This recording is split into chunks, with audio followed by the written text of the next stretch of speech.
Et aujourd'hui, les cachotiers, on va marcher ensemble sur les pas de Ravaillac, rue de la Ferronnerie, pour lui poser ensemble nos 3 questions.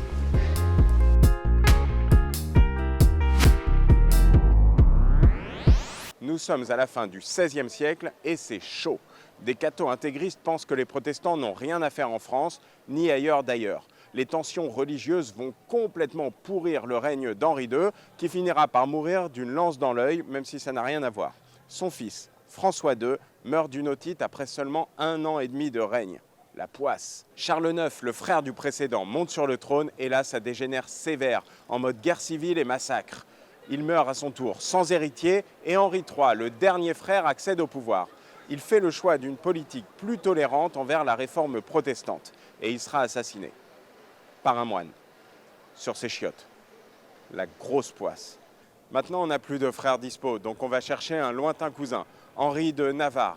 Son règne ne sera pas de tout repos, mais il mettra fin aux guerres de religion et signera en 1598 à Nantes un édit de tolérance civile. La suite, vous la connaissez, Henri IV sera assassiné en 1610 par un fanatique nommé Ravaillac.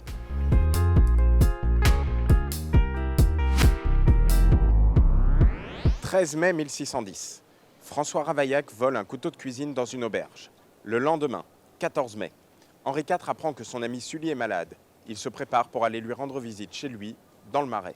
Avant de partir, on lui fait glisser un billet où il est écrit « Sire, ne sortez pas ce soir ».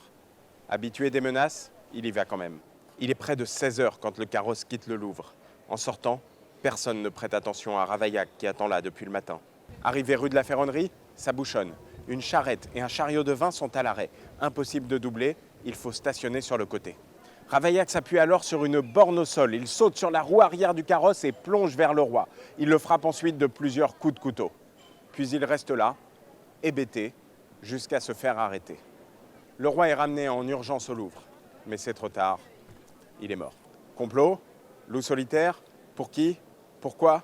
Le mystère reste entier et je vous laisse élaborer en commentaire vos théories les plus vaseuses sur les aliens ou le KGB.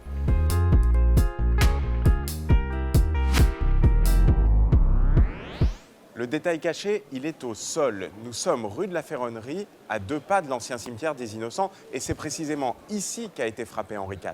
Pour marquer le coup, la ville de Paris a fait colorer les pavés pour y faire figurer le blason d'Henri IV. On y voit les fleurs de lys du royaume de France et les chênes du royaume de Navarre. Moralité, vous plaignez pas des bouchons à Paris. C'est pas nouveau. Ça a été pire, et puis, il n'y a pas mort d'homme. Si cette vidéo vous plaît, n'hésitez pas à mettre un petit like ou un commentaire, je le lirai avec plaisir. Si vous voulez pousser un peu plus loin, rendez-vous sur lacachettedeparis.fr pour réserver une visite guidée dans Paris à mes côtés. This is Les Halles. Oui. Yeah. This is a big shopping mall. Yeah. And the Louvre is just there. Just And the City Hall is this way.